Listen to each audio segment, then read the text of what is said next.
I face my mother in law's hatred. She considers me unworthy of her son.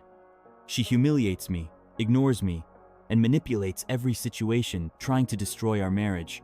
But my husband, realizing the full extent of his mother's toxicity, finally takes my side completely. My husband, let's call him Jake, and his mother, let's call her Diane. I'm 28, and I've been married to Jake, also 28, for almost 2 years. We were friends in college and only started dating after graduation when we ran into each other at a mutual friend's party. Altogether, we've been together for almost 4 years, including our marriage. Jake and I love each other deeply, and I have never regretted marrying him. But his mother? I absolutely cannot stand her. Diane raised Jake on her own, which is admirable, but she's also arrogant and emotionally distant. From the very beginning, she made it clear that she didn't approve of me, probably because of my financial background. I grew up poor. My father was a janitor, and my mother took any job she could find to support me and my 3 sisters. We were never ashamed of our parents. In fact, we were proud of their hard work and honesty. But Diane turned out to be a total snob. The moment she found out about my background over dinner, she made no effort to hide her disapproval. From that point on, she treated me differently. She even went as far as giving me separate, less expensive cutlery at family meals. At first, I thought I was imagining it, but over time, her behavior only reinforced my suspicions. For instance, despite being wealthy, she would give me ridiculously cheap gifts for my birthday sometimes, even leaving the price tags on while giving others extravagant presents. I hoped that, with time, she'd come to accept me. But that never happened. If anything, things only got worse. A few months after our wedding, I finally decided to talk to Jake about it. I told him that I felt uncomfortable visiting his mother because she made me feel like I was beneath her. I suspected it had to do with my family and my father's profession. Jake was understanding and promised to talk to Diane to try and improve our relationship. He did try, but it didn't change anything. Diane, of course, denied everything.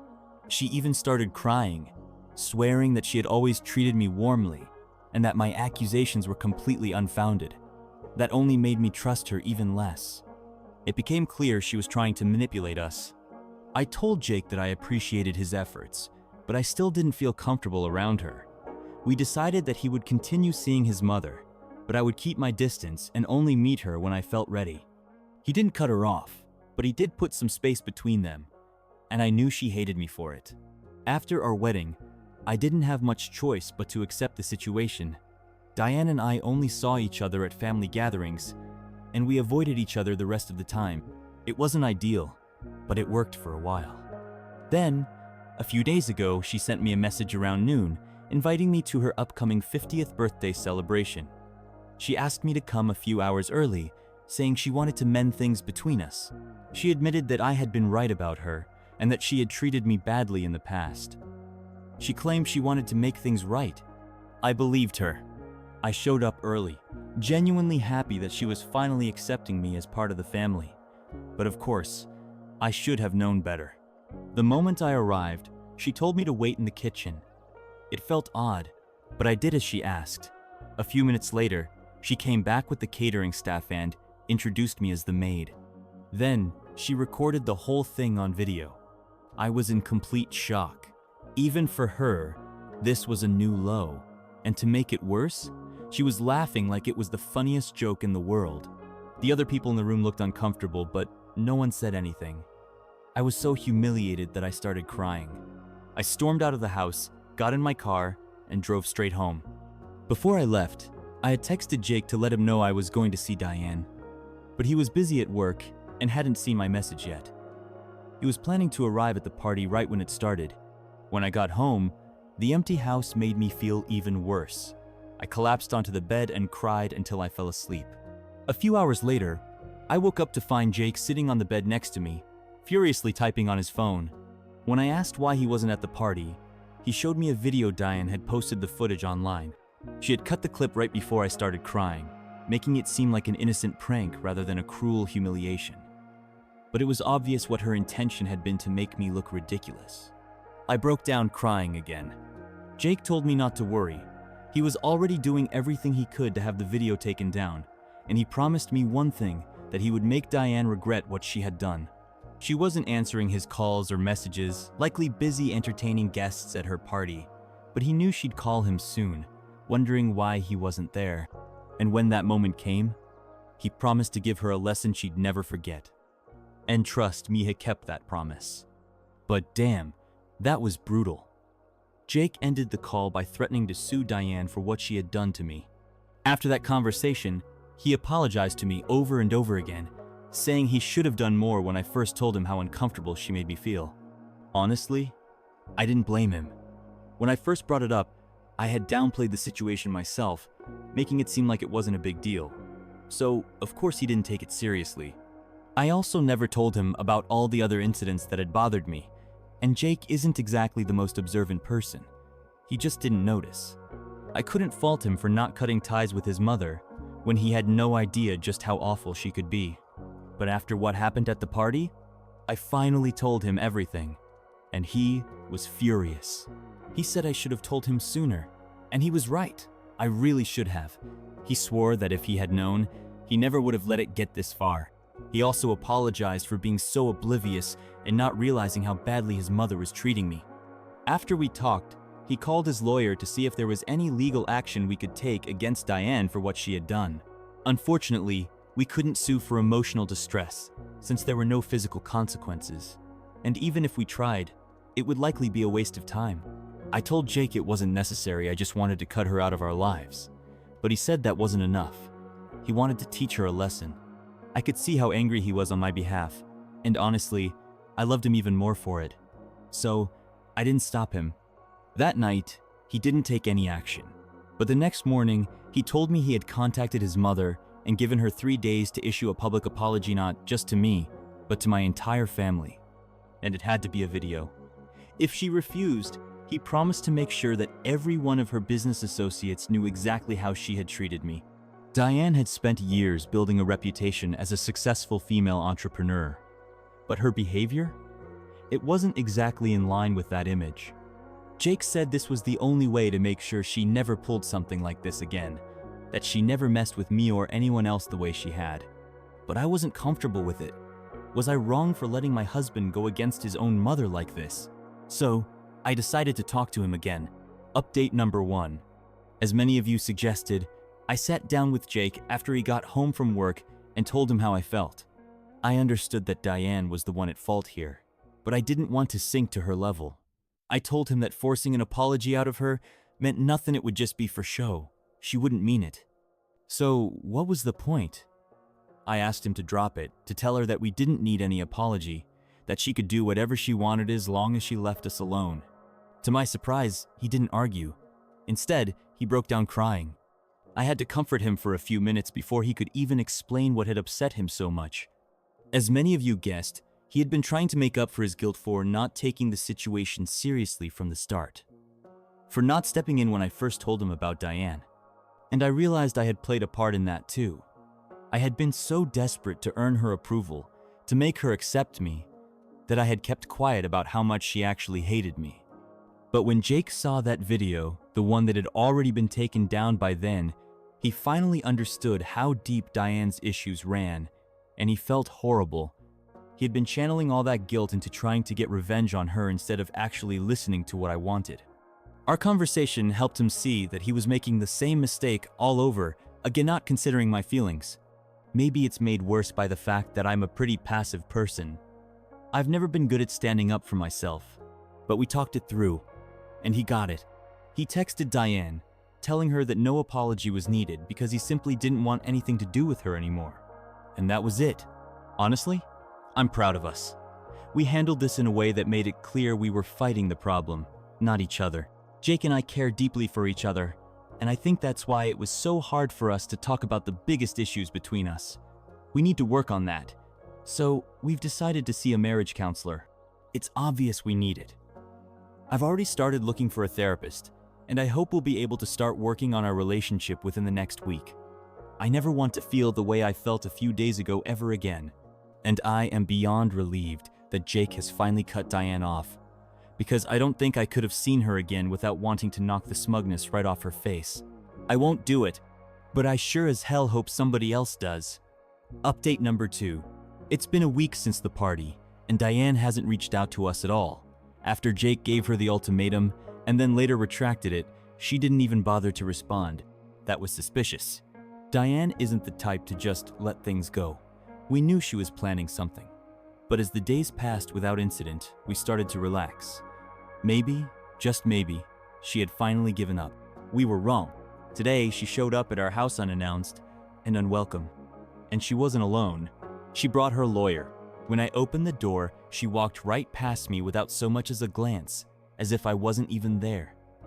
Then she started calling for Jake, demanding that he come speak with her in the living room. It was ridiculous she was in our bedroom, and I was about to call him anyway. There was no need for her to stand there and yell like she owned the place.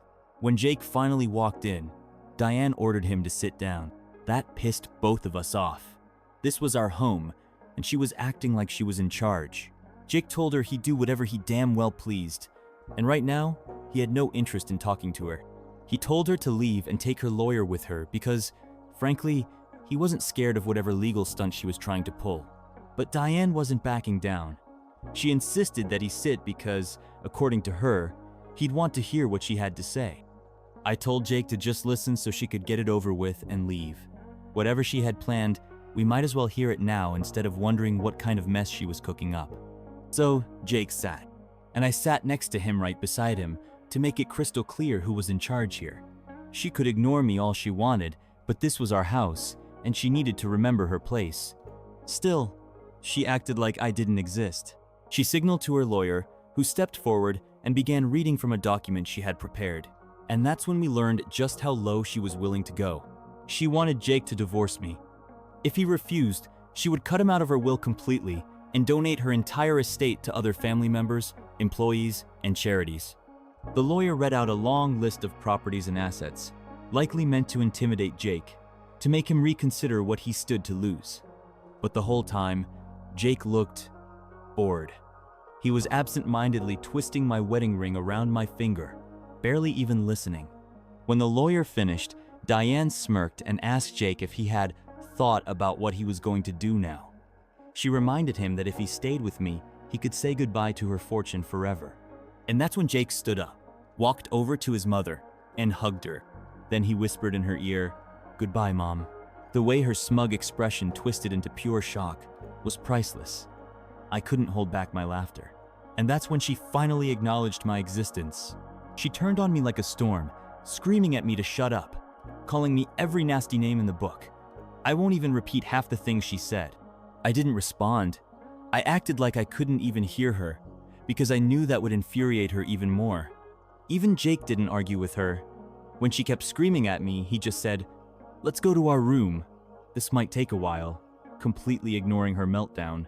We got up and walked toward the bedroom, talking calmly to each other as if she wasn't even there, while she stood in the middle of our living room throwing a full-blown tantrum. That made her lose it even more. She started yelling that I was a gold digger, that she should have never allowed our marriage, that I was only with Jake for his money because my father had been too much of a failure to make any of his own. That was it. She had no idea how hard my father worked to provide for us, and I wasn't about to let her insult him. I turned to her, kept my voice even, and said, "Well, my husband just turned down all your money for me. So I guess that makes me the worst gold digger in history." I let that sink in for a moment before adding, "I work for my own money. I don't take a cent from Jake. You have no idea what you're talking about." Then I told her to get out of my house before I called the police. She finally left, but the whole thing left a bad taste in my mouth. It was exhausting. At least now she knows we're done with her. I hope she takes the hint and stays the hell out of our lives. Update number 3 coming soon. And trust me, Diane just did something so vile, I can't believe she thought she could get away with it. It's been about 2 weeks since Diane last showed up at our house. Since she hadn't made any moves or tried to contact us, Jake and I started to believe that this chapter of our lives was finally closed, that we could move on. Yeah, not even close. An hour ago, my parents called me, and what they told me, it was beyond disgusting. Diane had gone to their house, and she didn't just show up, she barged in. She stormed into their home and started spewing insults, calling them terrible parents for raising what she called a greedy, manipulative bitch. She said worse things about me, but honestly, that wasn't even the part that hurt the most. What really made my blood boil was what she said to my mother. She told her that if she had spent more time at home raising us instead of chasing money, maybe her daughters wouldn't have turned out so awful. And of course, she had to take a jab at my father too, mocking his job, saying she should have never let her son marry someone from a family like ours. Then she took it even lower. She told my mom that, considering my father was used to cleaning up other people's trash, it was no surprise his daughters ended up being filthy as well. My parents were nearly in tears when they told me everything. I was livid. Just the thought of her screaming at them in their own home, belittling them like that, it made me boil. I'm at work right now, so I can't do anything immediately. But the second I clock out, I'm driving straight to Diane's house. And I'm going to tell her exactly what I think of her. Jake hasn't responded to my texts yet, busy at work, but I warned him. I told him not to be surprised if Diane calls him, crying about what I'm about to do. And honestly, I hope she does. Update number 4. I just got back home. I left Diane's house about 3 hours ago, and let me tell you, screaming at her, telling her every single thing I've been holding back for years, it was glorious. When I showed up at her house, she wasn't even surprised. She opened the door herself, and the moment she saw me, she smirked. That smug little look on her face. I snapped. I didn't even wait for her to say anything. I shoved past her into the house and got straight to the point. Did you go to my parents' house? Did you say all that disgusting shit to them? She didn't even hesitate. Yes, she said, and she sounded proud of herself. I wanted to slap that smirk right off her face. Instead, I did something even better. I screamed, and I mean screamed. I don't think I've ever yelled that loud in my life. I swear, the walls shook. How could you? Diane actually took a step back. She wasn't expecting that. Hell, I wasn't expecting that. I've always been calm, soft-spoken, I don't raise my voice. But this was years of bottled up rage exploding all at once. I let her have it. I called her pathetic, a failure of a mother, a cold, bitter excuse for a human being. I told her she never once put Jake's happiness above her own arrogance, that she had done everything in her power to tear us apart, but she failed. Jake and I loved each other, and we would always choose each other. And then I hit her with the lowest blow of all. I told her I was glad her husband died when Jake was still little because I couldn't imagine anyone surviving a lifetime married to her, that she was worse than any disease he could have ever suffered from. And that's when Diane started crying, but I wasn't done. I kept going, yelling at her until I had nothing left. By the time I finally stopped, she was a complete mess, full-on sobbing, barely able to breathe. And I didn't feel bad, not one bit. She made me feel worthless. She humiliated my family.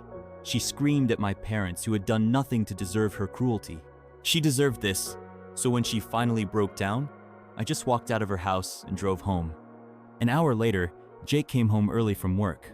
He told me that after he finished, he had gone straight to Diane's house, figuring I was still there, but by the time he arrived, I was already gone. The front door was open, and inside, Diane was curled up on the couch, sobbing like a child. I thought he'd be mad at me. I mean, Diane rarely showed emotions, let alone cried. I figured he'd be upset that I had pushed her that far, but he wasn't. Instead, he told me he was proud of me, that he was happy I had finally stood up for myself, that he was glad I wouldn't let Enyoneno, even his mother, make me feel small ever again. He hugged me, apologized for everything Diane had said to my parents, and told me something else. Their conversation, if you could even call it that, had been short. But from the way things ended, it was very likely the last time Jake would ever speak to his mother again. Final update. Jake and I have agreed we're done with Diane. Completely. We won't be seeing her anymore, and if she tries to come after us again, we'll file a restraining order. After Jake found Diane crying on her couch, he asked her what I had said, and she repeated everything. She even quoted my words about his father, expecting Jake to finally take her side, to finally say I had gone too far, that this was the moment he'd leave me. But once again, she was disappointed. Jake told her he wasn't offended at all, because Diane had said much worse things about my family. In his mind, she got exactly what she deserved. That led to yet another argument. Diane accused Jake of not appreciating her, of siding with me only because I pretended to be soft and innocent. But Jake shut that down real quick. He told her this had nothing to do with me playing a victim. The only reason he had taken my side? Because I was right. I never tried to hurt Diane. Never tried to bring her down or make her feel small. She was the one who did that to me. And even when she had the chance to fix things, she refused. Instead, she tried to twist everything around, to manipulate the situation, to make herself the victim and me the villain. So now, she couldn't complain. She had plenty of opportunities to fix things. She wasted them all. And now that I had finally stood up for myself, she didn't get to play the victim anymore. After that, Jake just walked out, even as Diane screamed after him, demanding he come back, threatening him to leave me. But he didn't even look back. He told her he had already made his choice, and nothing she said would change that. That moment, that meant everything to me. Jake and I are still going to therapy. It's helping. But now, more than ever, we know no matter what happens, we will always have each other's backs. And honestly, that's all I ever really wanted. Thank you for your attention. Subscribe, leave a like, and have a great day.